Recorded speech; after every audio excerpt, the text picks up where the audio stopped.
शेलगाव ग्रामसभा वादाच्या भोवऱ्यात. ग्रामसभेत सरपंच उपस्थित, मात्र इतर सदस्यांची अनुपस्थिती. ग्रामविकास अधिकाऱ्यांची अनुपस्थिती चर्चेचा विषय. गटविकास अधिकारी यांच्याकडे नागरिकांची तक्रार दाखल. नमस्कार, आपण पाहत आहोत बहुजन इंडिया न्यूज टुडे. चला तर पाहूयात आजची विशेष बातमी. अंजनगाव सुरजी तालुक्यातील गटग्रामपंचायत शेलगाव येथे दिनांक 24 ऑगस्ट 2026 रोजी सकाळ 11 वाजता ग्रामसभा बोलवण्यात आली होती. शेलगाव, धाडी, वडाळी या तिन्ही गावात ग्रामसभेस दरबात मुनादी दिली होती. तिन्ही गावचे नागरिक ग्रामसभेला शेतीचे कामधंदे सोडू उपस्थित होते. मात्र ग्रामसभेला ग्रामविकास अधिकारी व इतर सदस्य उपस्थित नसल्याने ग्रामसभा होऊ शकली नसल्याने तिन्ही गावचे ग्रामस्थ संताप व्यक्त करीत आहेत. नागरिकांनी संबंधितांना विचारपूस केली असता त्यांनी उडवाउडवीची उत्तरे दिली असल्याचे नागरिकांनी सांगितले. शेलगाव ग्रामपंचायत प्रशासनावर कार्यवाही करावी अशी मागणी वडाळी, धाडी, शेलगाव येथील नागरिकांनी केली आहे. संतप्त नागरिकांना सांगितले की आम्ही कामधंदे सोडून या ग्रामसभेला उपस्थित झालो, परंतु ग्रामसभेला वृत्तांत सभेचा इतिवृत्तांत लिहिण्यासाठी ग्रामविकास अधिकारी उपस्थित नसल्याने ही सभा झाली नसली नाही. त्यामुळे आम्हाला नाहक त्रास सहन करावा लागला आणि वेळ सुद्धा वाया गेला, असे नागरिकांचे म्हणणं आहे. अशी तक्रार त्यांनी अंजनगाव सुरजी येथील गटविकास अधिकारी यांच्याकडे केली. यावेळी शरद काकड, पवन मोहोळ, प्रवीण पळसकर, विजय शेंडे, शुभम गावंडे, ऋषिकेश खर्डे, यश उमाळे, रामदास, राम शेवाळे, शिवशंकर शेवाळे, सुदर्शन सिरसाट, दर्शन शेवाळे, सिद्धांत इंगळे, यश सिरसाट, मनोज ताथोड, अक्षय शेवाळे, अरविंद मेश्राम, धम्मपाल इंगळे, सुरेश पवनीपगार, प्रकाश काळे, अजय डोंगरे, प्रदीप उके, विनोद हाडोळे, अजित शेवाळे, इतर नागरिक मोठ्या संख्येने उपस्थित होते. ग्रामविकास अधिकारी यांची प्रतिक्रिया. मी जळगाव जिल्ह्यात ग्रामविकास अधिकारी यांचा मृत्यू झाल्याने मी राज्यव्यापी ग्रामविकास संपावर गेले आहे. त्यामुळे सदर ग्रामसभेत उपस्थित राहू शकलो नाही. प्रवीण गिरहे, ग्रामविकास अधिकारी, गटग्रामपंचायत शेलगाव यांनी आपलं स्पष्टीकरण दिले. बहुजन इंडिया न्यूज टुडेसाठी चीफ ब्युरो मनोज मेळे. सुरजी येथील वडाळी, शेलगाव ग्रामपंचायत, गट ग्रामपंचायत आहे, धाडी आहे, 3 गाव मिळून ते ग्रामपंचायत आहे. आणि या ग्रामपंचायतचे नागरिक या पंचायत समिती आवारामध्ये आलेले आहेत. त्यांनी या ठिकाणी तक्रार दाखल केली आहे. तक्रार कशाची दाखल केली नेमकं जाणून घेऊया. आपलं नाव काय दादा? मी शरद काशीराव काकड, गट ग्रामपंचायत शेलगाव. आज रोजी आमच्या तिन्ही गावाचा गट ग्रामपंचायतने ग्रामसभा आयोजित केली होती. त्याच्यामुळे सर्व तिन्ही गावचे नागरिक 200च्या आसपास सर्व जमा झाले होते, परंतु सरपंचाशिवाय एकही सदस्य ग्रामपंचायतमध्ये हजर नव्हता. नंतर थोड्या वेळानं 2 सदस्य आले. सचिव पण नाहीत. सचिव आम्ही माहिती घेतली असता ते सुटीवर आहेत, म्हणजे संप आहे त्यांचा.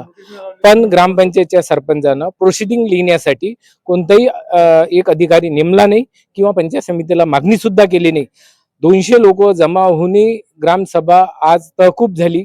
म्हणजे तहकूब केल्या गेली. ते आम्ही करा तर ते तहकूबही केली नाही.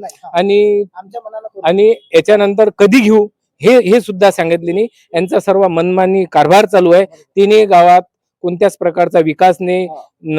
गटार आहेत, रस्ते आहेत. नेहमीसाठी त्यांचं एकच उत्तर असते की ग्रामपंचायतला निधी नाही. आज आम्ही ग्रामसभेत एक ठराव घेत होतो की बा आम्हाला तुमचा काय निधी आहे, किती पैसा आहे, काय आहे. पण आमच्या सर्व शेतकऱ्याच्या, शेतमजुराच्या मजुऱ्या पडल्या आणि आम्ही व्यथित होऊन आज BDO साहेबांना ही तक्रार दिली. काय म्हणणं आहे तुमच्या ठिकाणी? काय झालं नेमकं? शेलगाव मध्ये आमसभा आयोजित केली होती, परंतु त्या आमसभेला एकही सदस्य किंवा सचिव उपस्थित नव्हते. ते उपस्थित नसल्या कारणाने आम्ही त्यांना म्हटलं की बा हे आमसभा आजची तहकूब करा, परंतु सरपंच आम्हाला उलवाडीचे उत्तर देऊन मी माझ्या मताने तहकूब करणार असे त्यांचे बोलणे आहे. या ग्रामपंचायत कर्मचारी जो आहे तो सुद्धा आम्हाला म्हणजे सचिव नसताना, सरपंच नसताना स्वतः तोच खुर्ची सांभाळते आणि त्यांचे काम सचिवाचे तोच काम करते. एवढंच आमचं म्हणणं आहे की या गोष्टीला आळा घालण्यात यावा. गावात फक्त घरकुलचे 7च घरकुल समजा देण्यात आले आहेत. धाडीत 28 आहेत आणि शेलगावात 60 आहेत. हे कोणत्या हिशोबाने त्यानं वडाळीत सर्वात जास्त वोटिंग आहे, तर ते कोणत्या हिशोबाने त्यानं घरकुलची यादी बनवली याची आम्हाला माहिती पाहिजे होती. ज्यांनी मागच्या वर्षी फॉर्म भरले, ज्यांनी अर्ज केले, तर त्यांचे घरकुल आले नाही. ज्याला खास गरज आहे किंवा ज्यांचे घर पळण्याच्या तयारीत आहेत त्यांना घरकुल नाहीत आणि सरपंचाच्या जवळले जे लोक आहेत त्यांचेच नाव त्या यादीमध्ये सर्वात जास्त प्रमाणात आहेत. काय म्हणणं आपलं? मला म्हणणं आहे की प्रोसिडिंग लिहिण्यासाठी तरी कोणताही अधिकारी हजर नव्हता, तर मग ग्रामसभा कशी घेतली पाहिजे? कोण्या याच्यावरून घेतली? ग्रामसभा घ्यायलाच नव्हती पाहिजे.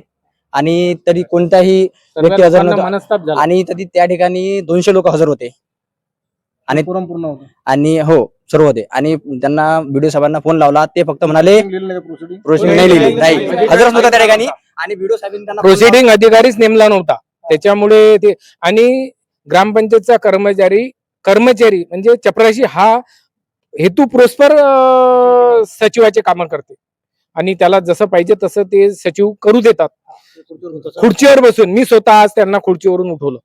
कोणाच्या खुर्चीवर बसले होते? ते तिथं ज्या सदस्य आणि सचिवाचीच खुर्ची आहे, बाकी दुसऱ्याची खुर्ची नाही, त्या खुर्चीत तो बसला होता.